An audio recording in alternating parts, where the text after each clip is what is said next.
a thaith ffion yn Sir Benfro sy'r gyntaf.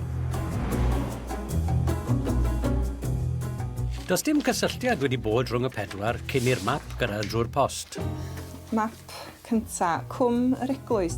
Dwi am fynd â chi am dro ar un o'r rannau mwyaf pert llwybr arfodiro Sir Benfro. Byddwn ni'n dechrau yn Rhaith Parog yn Trefdraeth. Mae'n daith i yn mynd â ni gynta o drefdraeth. Mae popeth amdano arfordir Sir Benfro yn hollol beautiful. A wedyn ni'n mynd drwy i draeth Aberfforest. A wedyn dyn ni'n mynd drwyddo i Gwm yr Eglwys, le mae'r eglwys gath i ddinistrio mewn storm enfawr yn y 4edd ganrif ar 15. Gan obeithio cawn ni dywydd da i joio'r wac yn ei ogoniant. Byddwn ni'n gweud bod fi'n berson agored, ond bydde mam a dad a phob un sy'n abo fi yn gweud bod fi'n cysau'r awyr agored. Felly sa'n siŵr pam bod fi'n neud hwn a gweud y gwir. Na, mae hwnna'n ddechrau da, yn dyw e?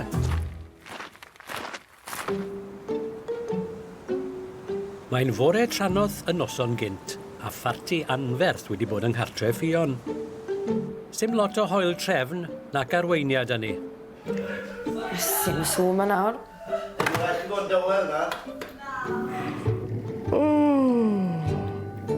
So fi wedi dyn o lan, fi wedi gweld y tywydd a fi'n mynd i fynd â fflasg o de. A wedyn mae yna le yn Aberteifi sy'n 10 munud lan rhewl. A dwi'n mynd i nôl donuts neis yma. Wel, fi roi bach o fwyd i bob un fyd. Ie, mae'r picnic yn cyfri tuag at y sgôr a dyw diffyg bwyd cartre ddim yn debygol o fwrw'r marc. Ac, ydy'r fflasg na ddigon i bedwar ffion? Te yw'r peth bwysica. Pawb yn iawn os nhw wedi cael bach o de. O, mae llygedyn o beth fyna ten dos e. A phawb arall eisoes yn y man cychwyn yn aros i'r arweinydd a'i the. Mae hi. Helo, sori fi ddod. Hwyr a honco. Di-drefen a heb fod yn siŵr pam ei bod i wedi cytuno i gymryd rhan. Ho, mae'n mynd i fod yn fore difyr. Dod, ydych chi bod mae'r blaen? Na, rioed i fi. O, oce. Mae hwn yn ddiddorol, de. Stechod, chwarae teg, os ti wedi bod allan yn dathlu, mae rwy'n mond yn ifanc unwaith, so chwarae teg iddi. Gobeithio bod eisiau mynd disgyn i gysgu'n y clawdd a hanner ffordd trwy'r daith, de. I boed dilyn fi? Ie. Sa'n meddwl bod hwnna'n beth da, dilyn fi. Maen nhw wedi figo lan ar y nangwfr ni. Ond, y peth gorau allai wneud yw fynd i gerdded heddi, achos mae'n cael fi mas o'r tŷ, bach o awyr iach. Ti'n neud y fawr o'r bywyd prifysgol, ta? Wrth gwrs y mod i. Ie. Allan bob nos, ia, hyd yn y nos lun. Na. Nes i gysgu yn y llyfrgell bydd ar nôl, actually. Mae ardal yn y llyfrgell am naps. Oedd hi'n cysgu wrth drefnu'r daith hon? Ie, o'n i'n nofio. Mae'r llanw'n codi a'r llwybr yn cilio o dan y tonau ffion. Siwr allan ni'n mynd arna? Ydych chi'n rhoi cynnig â ni os ti isio? Oh my gosh, fi'n mynd gwmpa y dŵr, fi'n gweld y nawr. Dwi'n yn siŵr faint o baratodol hi wedi wneud. Dwi'n yn siŵr faint o'r ddiweddar mae wedi bod ar y daith. Fysa bach mwy o paratoi di bod o gymorth i ni, dwi'n meddwl. Ti ar y dŵr? Ti'n oce? Na, da ni'n mynd i fod y socian yma na. Mae yna ffordd arall. Mae yna lwybr llan uchel. I ddilyn ffordd O, mae dŵr, fi'n llawn dŵr nawr. Wyt ti? Ydw, sy'n ots. Croeso i'r Benfro. O lle ti'n aros heno, ta ti'n dod? Falle fydd ei gwybodaeth leol yn fwy dibynadwy. Carreg yn adrom yna, carreg y drwy yw enw e. Drewi? Nid drewi. O, ddim yn drewi. Drwy, ond mae pob yn galw yn carreg drewi.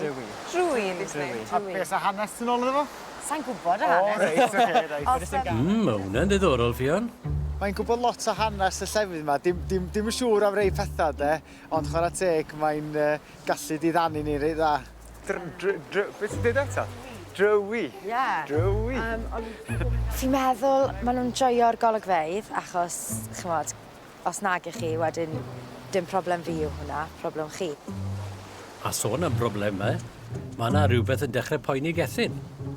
Sut mae'r uchder yn mynd? Just pidych yn mynd i fi rhy agos i fanna, fyddai'n oce, ynddo? Dwi'n un sydd yn aml yn mynd i panic zone llwyr. Rhywbeth efo uchder sylweddol a ddim yn teimlo'n saff, dyna fo, mae o'n game over i fi. Nid ofn uchder yw'r unig reswm pan bod pobl yn teimlo'n simsad, wrth gwrs. Gad i fod, cos allan neud yn saff. Dyw sielad wyllt yn noson cynt ddim yn gymorth mawr i'r balans chwaith. Os fi'n teimlo ponytail fi'n dechrau mynd, fi fyna fel o balance. Dwi'n helpu ti wneud balance. Na, i'n wyntog yma. Teimlo fel bod mam a dad a droi blentyn mas yn wag heddi. A fi yw'r un drwg sy'n hungover. Saved it! Maen nhw yn edrych ar ôl ni. Os ni'n llithro, mae hi'n checio fod ni'n iawn, a mae fe'n checio fod ni'n iawn hefyd. So, na, maen nhw yn, ond maen nhw'n mam a dad cool, so mae fe'n iawn. Ac ambell i filltir tu ôl iddyn nhw erbyn hyn, gwynt y môr a gwres yr ymdrech, yn fuan iawn mae'r sgwrs yn troi at fwyd. Mae gen i cwmni fy hun yn pobi. Gwych, pobi be felly? Brownies, bara, picker man. Sut mae'r holl beth i cychwyn ta? Ti wedi mwynhau coginio erioed? Ie, pan o'n i'n fach gyda nain a mam gi, so oedden nhw wedi dysgu fi lot. O'n i'n gyda'r anger i cario ymlaen a creu fath o cwmni allan o fe, so mae'n cadw fi'n brysur, ie. Yr arweinydd sy'n gyfrifol am y picnic. Beth mae ffion di llwyddo i daflu at ei gilydd sgwni. Olwch, mae'na seti yma i ni. Set fi'r bobl hen, ia? Ie, dwi'n o'n oce. I'r rieni'r tai. Ie. Fi actually'n teimlo fel la. Nain a taid, mae'n o'n iawn. Sa'n ni dod y lot o fwyd, sori. Yn gynta, mae dyn ni quiche. Cis beth ydyn nhw? Nes i ddim un o'n gofyn, nes i jyst cerdded mewn yn ei llawr. O'n i'n hungover, oce? Good see. Efo, lyflu. Mae geisio quiche yn eitha ffres o'r popdi a bod o dal yn gynnas. Oedd yr pastry ddim yna i fi mewn ffordd. Dylen ni fod i wneud efo'i nan. Ond o'n i moyn cefnogi cynnyrch lleol a o'n i lower i hungover i feddwl sy'n hwnna bod yma. Gonestrwydd anarferol gan y cyw cyfreithiwr fanna. Siawn sydd mwy o groeso i'r te. Faint o baneidiau ti'n disgwyl cael allan o flasg na, Ffion? Ti'n sylwi fod yna bedwar o bobl yma, wyt? Just i fi.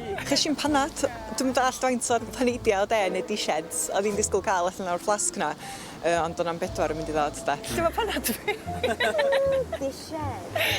Panad. Tanad. Oedd e'n really gryf ac yn dal yn blasu fel teabag. So oedd e ddim yn gret. Di hein yn dod o'r un lle? Ie, maen nhw bach yn fflat. Ac oedd yn obaith anheg i feddwl y gallai cwpl o ddonuts fflat achub y picnic. Mae'n edrych dda gwyland. Honestly. Ie, oedd cynno'n disaster. Oedd y te, fi'n really upset yn beth ni, achos fi'n gweud bod fi'n gallu gwneud y dish ar y de o'r yn y byd, a fi yn gallu, ond dim heddi. 2 mas o 10 am y te, ond gobeithio bydd gweddill y taith yn neud lan amdano fe. Mae cynnion cael 0 gen i fi, de.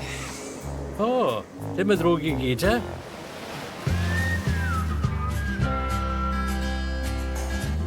Gadewch ni obeithio bod y golygfeydd yn mynd i ddwy'n marciau iddi. Gallu ddim gwneud potio o'r unig, gallu? O, ti'n iawn? Nes ti lithro? Do.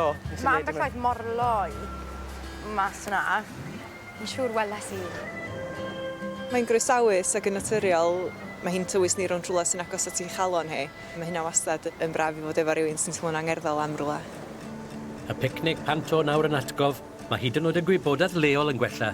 Nath grŵp o Ffrencwyr ddod i ymosod ar Brydain a nathon nhw glanio yn Abergwaun a tra bod nhw'n dod lan oedd menyw ma o'r enw Jemima Nicholas di gweld nhw a gath hi grŵp o fenywod i wisgo lan yn ei gwisg Cymreig nhw. Oedd yr Ffrancwyr yn meddwl mai fyddin oedd e. A nath nhw droi rownd. Am bod i siôl nhw'n goch, lle? Ie. Ta beth, mae un darn arall o hanes gan ffion i'w rhannu cyn gorffen. Con i wedi cyrraedd y diwedd, Cwmr Eglwys. Fel chi'n gallu gweld, dim byd lot ar ôl o'r eglwys. Gath hi ddinistrio mewn storm yn 1859. Mae angen i bobl i stopio a adeiladu eglwysi o bwys y môr. Fi'n siŵr oedd hwn lot bertach pan oedd yn lawn. Ond, wel, na, diwedd ein taith. Diolch i chi am ddod, gobeithio nath chi fwynhau. A lleia wedyn ni am y te y gorau. Diolch am dywys. Ie, newn ni weld ti hir. O, gotcha, sosa, chodi llaw. Ond dwi ddim yn siŵr faint o gariad brawdol fydd i weld yn y marciau.